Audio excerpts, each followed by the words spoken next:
Mr. Richard Simon, the press secretary. Good morning. Good to see you. Good to be here again. Yeah, good to be here. Yes, indeed. No stranger, Indeed. right? How are you doing this morning? Very well, thank you. All right, so let's get right down to it. Tell us in summary, how you see these events. What exactly happened? What's your reflection of it? Well, I think the first thing I want to say is that the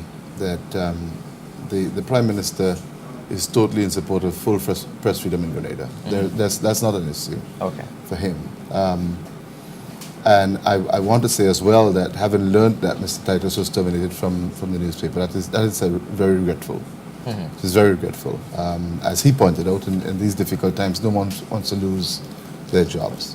But I also want to point out that the Prime Minister's office had no part in seeking, in asking for, in demanding Mr. Titus lost his job. That was not an issue for us.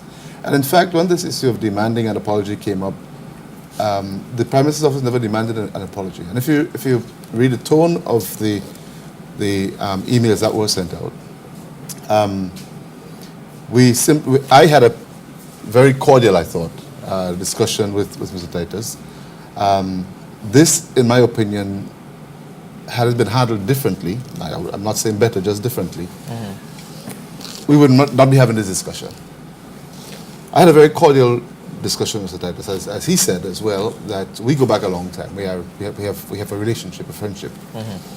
And so when the issues arose in the newspaper, I called him up and said, listen, we have some issues here.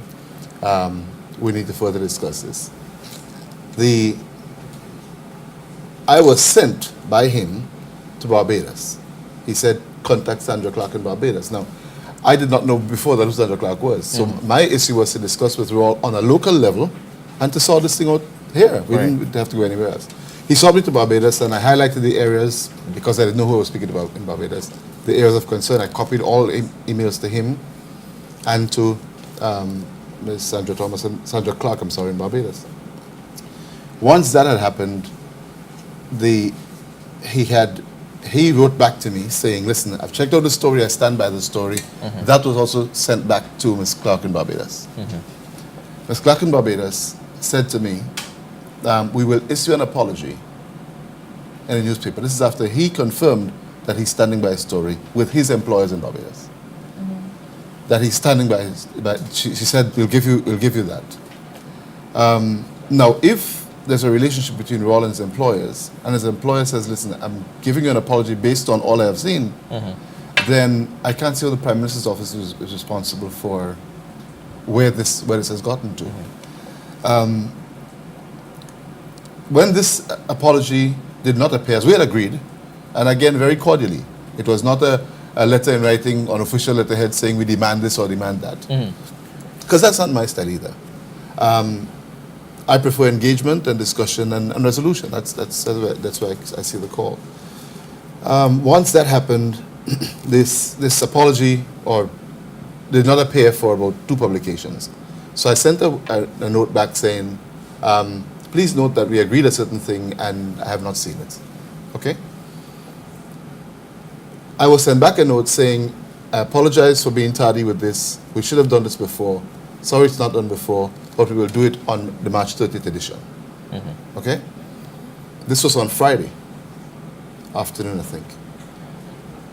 Monday morning, I get a mail from Mr. Titus saying that this is press intimidation of the press and the Prime Minister's office bringing pressure to bear on the press. And I sent a note back to him saying, well, where is this coming from? Because this was never in the discussion. So I thought that was important to be said, because what it meant was that the management of Mr. Titus' newspaper took a certain position. I cannot say what they thought, but I would have thought that if I'm working in an organization that takes a decision, that I'm not in a position to push back on that decision. And so I cannot see the relevance of blaming the Prime Minister's office for something I think that should not have gotten here. That's my take on it. Yeah, you just raised an important issue, and Mr. Titus also spoke to it. He was saying, why is it that the Prime Minister's office is involved in this rather than the political party being NDC So why is it that, as a press secretary, the Prime Minister's office is involved in this matter? Well, you recognize that if you read the piece at all, it never mentioned the party leader. It mentioned the Prime Minister. My position is to look after the image of the Prime Minister. If it did say the party leader did this, that, or the other, I'd be out of my league to be sitting here. Okay.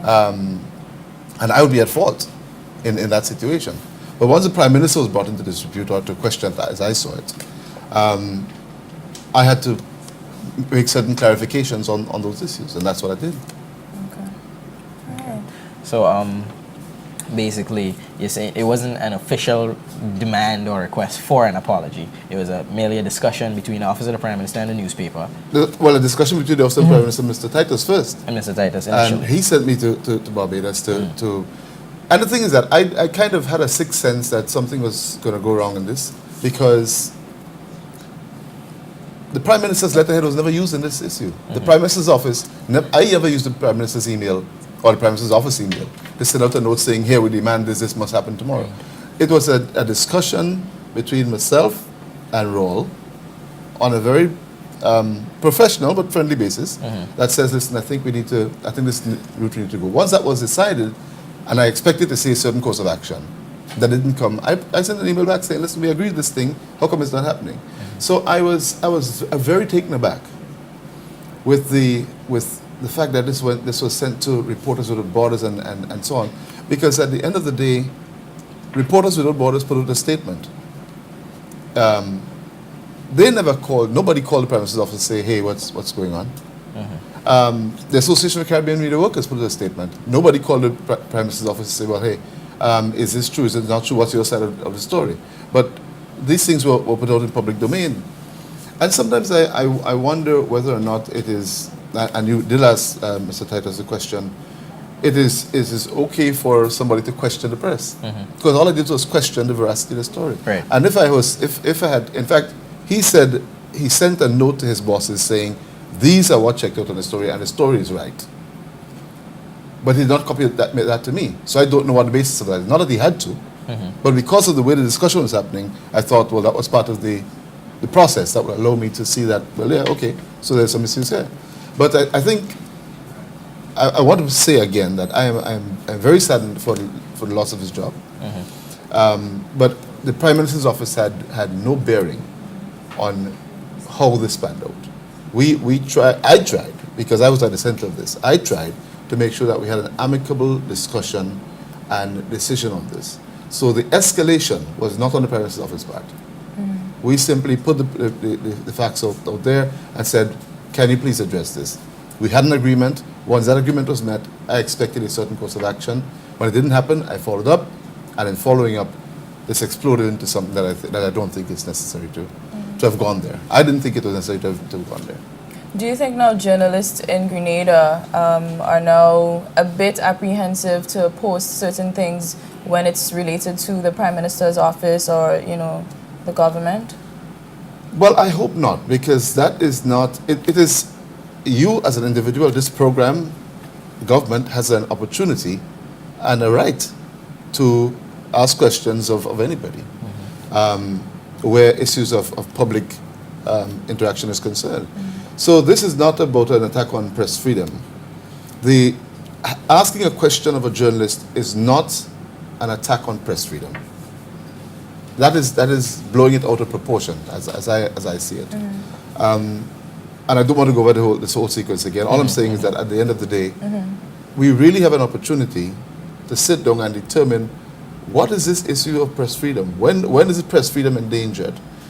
Is a question to a reporter saying, listen, we have some issues on this thing, and based on our knowledge of it, we want a retraction. We request a retraction. That's what my words use. Never demand.